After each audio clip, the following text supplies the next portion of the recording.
Happy New Year's. Wishing you all the very, very best. Good health, more love, more peace, more creativity, and most importantly, becoming better versions of ourselves from where we were last year.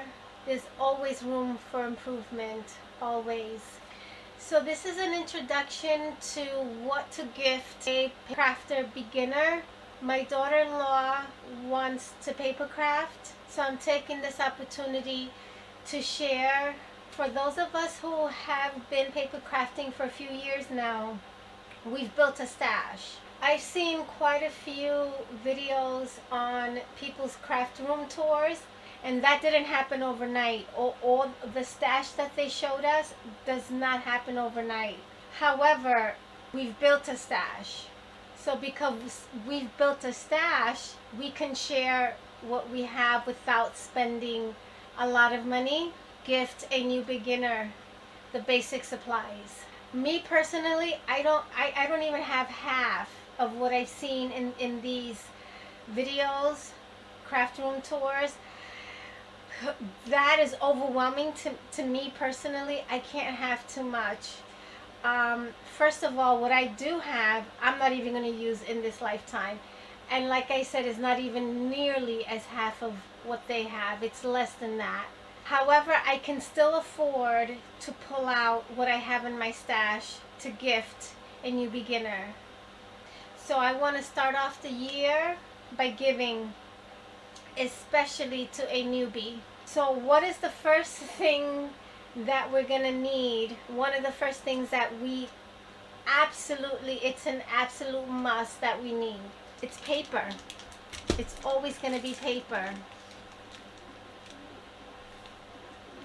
So these I already had in my stash. This is a cream color cardstock. It's a must to have solid color cardstock. This is a brand new pack. These are all brand new packs that I've already had in my stash. And the white is always like the first, the white cardstock. And the 110 and a little bit under that is like the best quality. These are 65 pounds. I'm sorry, not this one. This one says heavyweight. But this one here is a 65 pound. These are great for bases for mini albums. That's what these are great for. And card making, of course. Chipboard is also a must. You don't necessarily have to buy these. You could also always recycle, which I go by the 3 R's. Recycle, repurpose, reuse. But I've already had these in my stash. So this is needed for making mini albums.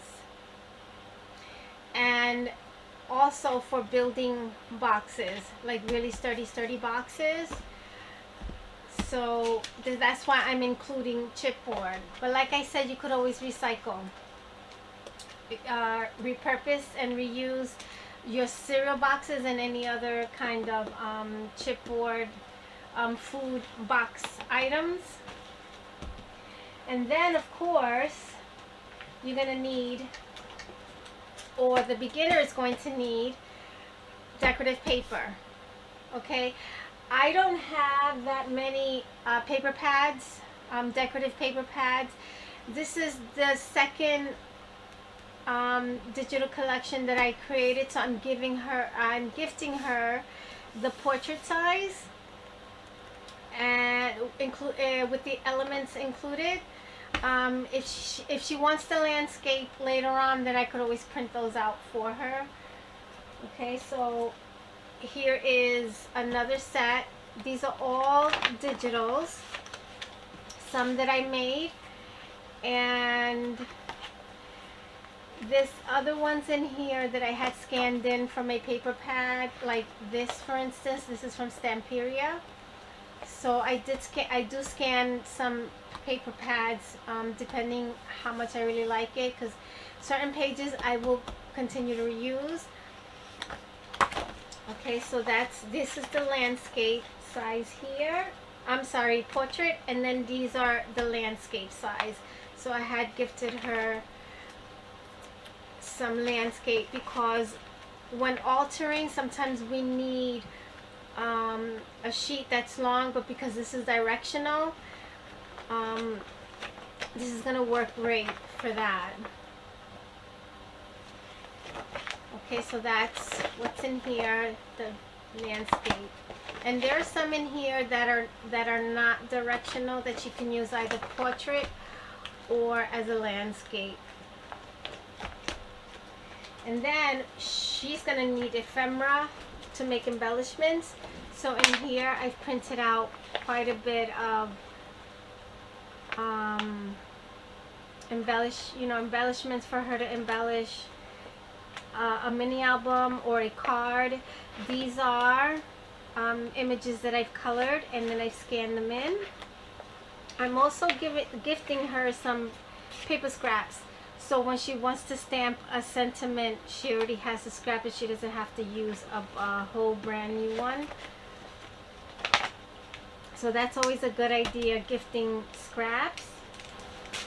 Okay, like I said, I don't have a lot of paper pads, so I couldn't gift her as many as I would like, especially the 12 by 12. She doesn't have any 12 by 12 in this package that I'm giving her, but I did have extra like 8 by 8 and one that I'm not even using at all or will not be using. So this is the Dulce collection from Prima. So I'm going to gift her one of these because I had extras. A love story also from Prima, 8 by 8. And then I have this one here. This is a Hunky Dory. This is for her to make cards, but the papers are so pretty in here that she doesn't really have to make cards. She can use these as bases for like a mini album, you know, like layering. And then it has quite a bit of embellishments here that she can embellish a mini album with, which I will be teaching her how to put one of those things together.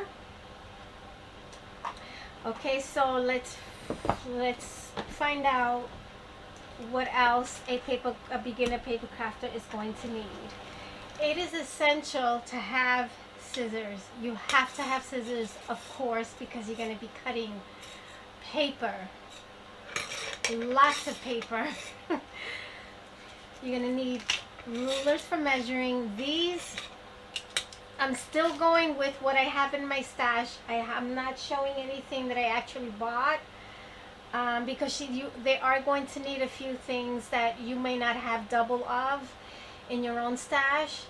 So I'm just still showing stuff that I have in my stash, which goes to show you, you do not have to spend a lot of money to gift a beginner paper crafter, because we already have in our stash. She's soon gonna find out that she's going to need foam adhesive, double-sided foam adhesive for dimension. She's also gonna need regular double-sided adhesive that's not dimensional. These I get in my local discount store, which is very convenient because you know those name brands are like super duper expensive, and it doesn't even come nearly as much as, you know, some of these. She's definitely gonna need glue, and these are inexpensive glues. This is from the Dollar Tree. This I had ordered from Amazon, and they were about $3 each. They were under $4. We don't necessarily need those expensive glues like Art Glitter Glue, and now Barely Arts. We do not need to buy those expensive glues. They're really good, but we're paying for the name, and it's best to stick to what we knew before those even came out. These work great. This is very inexpensive for those of us who are on a budget, inexpensive glue, and they work really, really well. And of course, hot glue sticks we're gonna need, because we're gonna need a hot glue gun. I'm gonna get to the tools in a moment. So definitely hot glue sticks. These I also get from my local discount store, which is very convenient, so I don't have to order them online. And she lives in my, neighborhood, so these are going to be easily accessible to her as well. So when she runs out, she could always pick up some more, very inexpensive. Okay, so now we're going to talk about tools. What tools are needed? I'm going to start off with tools that I've already had in my stash, or something that I can spare that I'm not even using anymore. And this is the must. A hot glue gun is definitely a must. This one is a little bit dirty. I need to I'm gonna clean it up before I give it to her. I hope I remember. But that's not a deal breaker. It's I barely use this glue gun, by the way. You can't tell because of all of this, but yeah. I ended up getting one that I actually wanted, which was this one here, because it's cordless and it's more convenient for me. So definitely this. I also have, she is so lucky that she's getting one of these crocodiles. This is a must-have.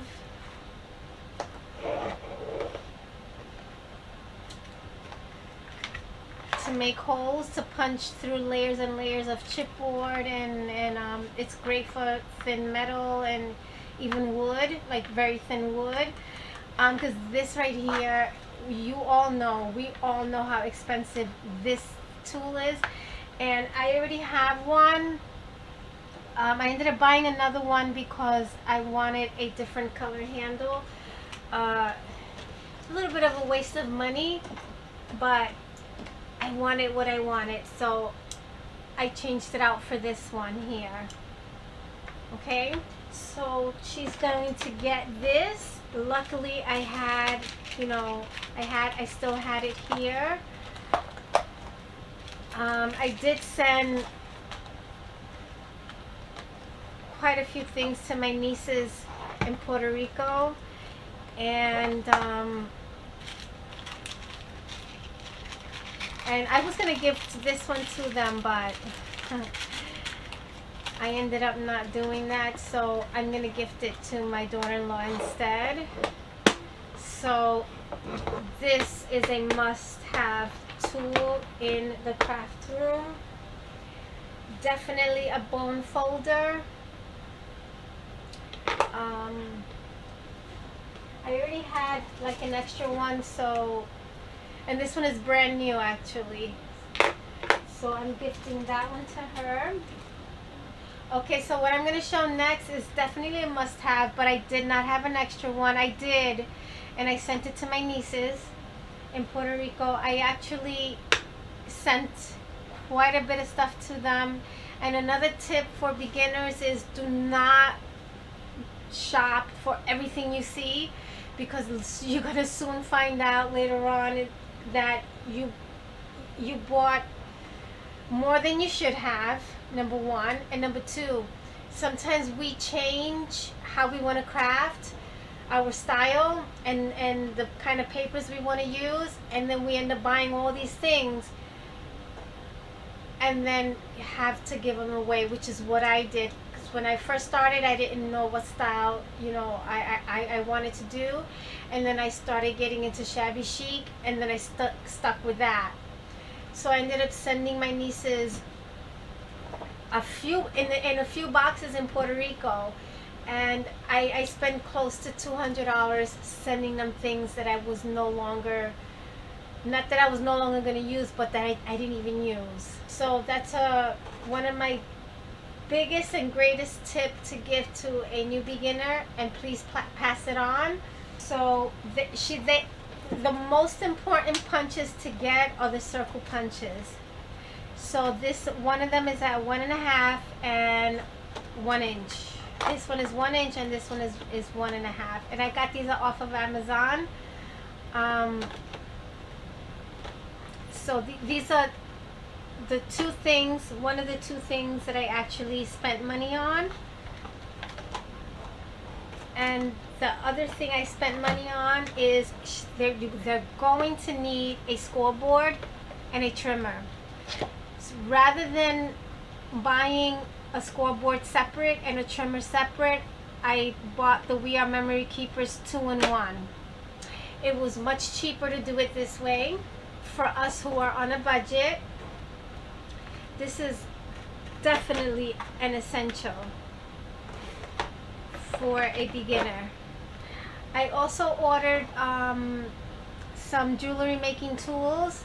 It hasn't arrived yet, but that's going to be one of the things that a beginner paper crafter is going to want to do eventually, is to make charms for their projects, whether it's a mini album, tag, and even some embellishments. I end up putting charms on them.